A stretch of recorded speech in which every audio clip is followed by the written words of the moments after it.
The state of New Jersey is the fourth smallest state in the Union by area, but any good resident of the Garden State will quickly remind you that it is also the most densely populated state.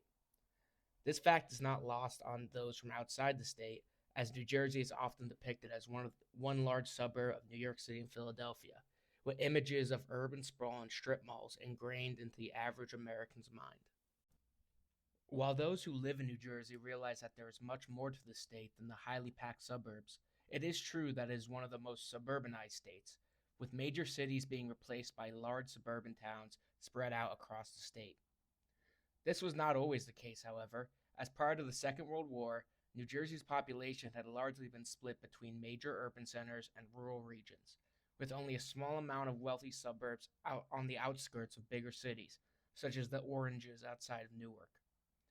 While most states experience a suburban boom in post-war America, this video will argue that the demographic shift seen in New Jersey was the defining moment in shaping its modern identity, culture, and perception. We will also explore how this shift ultimately led to New Jersey's social rigidness, as the state contained some of the wealthiest suburbs in the nation while also being home to some of the poorest and most dangerous cities in the country. Before World War II, New Jersey was largely defined by a clear urban rural split. Cities on the periphery of the state acted as industrial and commercial hubs, while also acting as conduits of immigration. Outside of these industrial centers, New Jersey largely remained more rural, shaped by agriculture and small towns, with any industry being more artisanal and small scale in nature.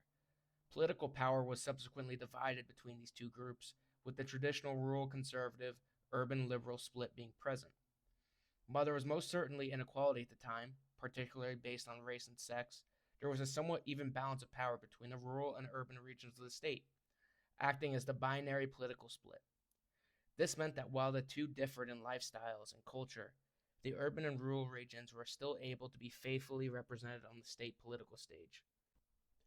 Following the Second World War, New Jersey, much like the rest of the country, experienced a rapid and transformative wave of suburban growth. As GIs returned home from the war, the birth rate across the country skyrocketed, as new families sought homes whose mortgages were guaranteed under the new GI Bill, with a very notable exception for non-white veterans. New Jersey's location between New York and Philadelphia made it especially vulnerable to this shift. New highways allowed commuters to live outside cities while still accessing urban jobs. Suburban development spread quickly across counties like Bergen, Morris, and Middlesex. At the same time, discriminatory practices such as redlining and restrictive covenants excluded many black and immigrant families from these new suburban communities. As middle-class residents left cities, urban tax bases declined. Resources increasingly flowed into suburban municipalities that were politically autonomous and insulated from the social costs of urban decline.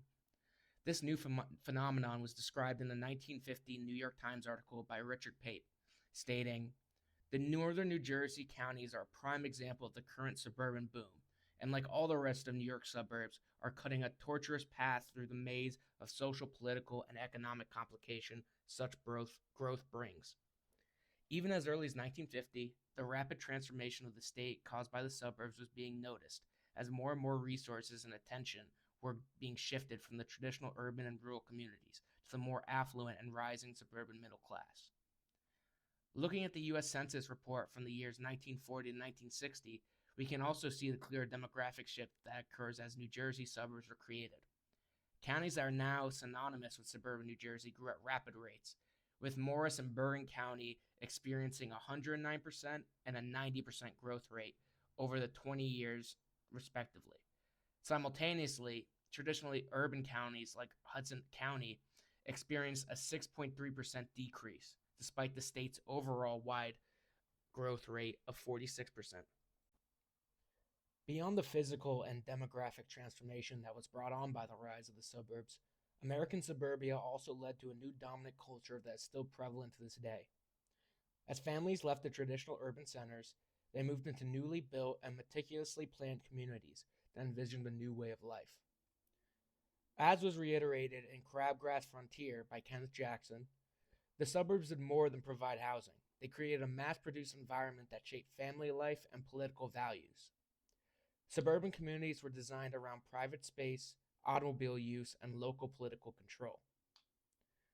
One of the longest standing cultural developments of the suburban boom was American consumerism. Advertising agencies quickly jumped on the new phenomenon by pushing every appliance, toy, and tool you could ever need in suburbia. New Jersey was particularly a target of advertisers and sellers as it was one of the most educated and paid workforces in the nation. The new wave of consumerism would ultimately shape the culture of suburbia, as everything from music, sports, and food were commodified to make the largest profit while providing temporary comfort to the consumer.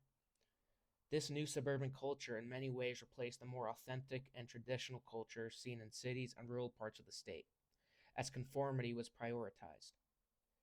Traditional ethnic enclaves within Newark, such as Germans, Italians, and Jews, lost most of their cultural identity when they moved en masse, as they all became lumped together into the broader white suburbia. Over time, as the suburbs grew and became more dominant, they increasingly alienated the urban and rural citizens from the politics of the state, as both Democrats and Republicans realized the importance of suburban voters. The rise of suburban dominance had serious consequences for New Jersey cities and small towns. As Brad Tuttle documents in How Newark Became Newark, suburbanization and white flight drained Newark of both population and political influence. Declining tax revenues contributed to underfunded schools, deteriorating infrastructure, and limited public services, even as suburban communities prospered nearby. Additionally to this, Black residents of the state were unable to move into these new boom towns due to discriminatory policy and hostile white residents. A 1961 New York Times article by Clarence Dean describes this hostility and aggression that was ongoing in Montclair, stating, "In Montclair, NJ, an urban renewal plan was brought to a standstill after an outcry that the municipality's only plan for relocation was to send the blacks to adjacent communities. Urban renewal projects further destabilized cities by demolishing neighborhoods without adequately supporting displaced residents. Meanwhile, rural communities across the state often found themselves politically sidelined, lacking the population density or economic leverage to compete with suburban interest. This uneven distribution of power reinforced racial and economic inequalities. Suburban communities, many of which were built on exclusionary policies, benefited from public investment, while marginalized urban residents bore the consequences of disinvestment and segregation. Today, the legacy of post-war suburbanization continues to shape the state. New Jersey remains sharply divided along racial and economic lines, with some of the poorest towns located only miles away from some of the wealthiest zip codes in the nation. East Orange, for example, sits less than 8 miles from Short Hills, yet the two communities experience vastly different levels of income. This inequality is visible in statewide data as well. New Jersey ranks 9th in the nation for income inequality, with the top 1% earning roughly 24 times more than the bottom 99%, according to the Economic Policy Institute. State policy continues to reflect this imbalance. Public resources are often directed towards maintaining suburban infrastructure, such as highways and well-funded school districts, while many cities struggle with underfunded public services and deteriorating infrastructure. Because suburbs now house a majority of New Jersey's population, they also dominate state politics. Suburban priorities frequently shape legislation on housing, transportation, education funding, and zoning, reinforcing patterns of exclusion and limiting opportunities for meaningful regional cooperation. In this way, the suburbanization that reshaped New Jersey after World War II continues to define who benefits from the state's prosperity and who is left behind. While modern New Jersey would be unrecognizable without the suburbs, it is important to realize their exclusionary history and how its growth throughout the mid-20th century still impacts rural and urban areas of the state today.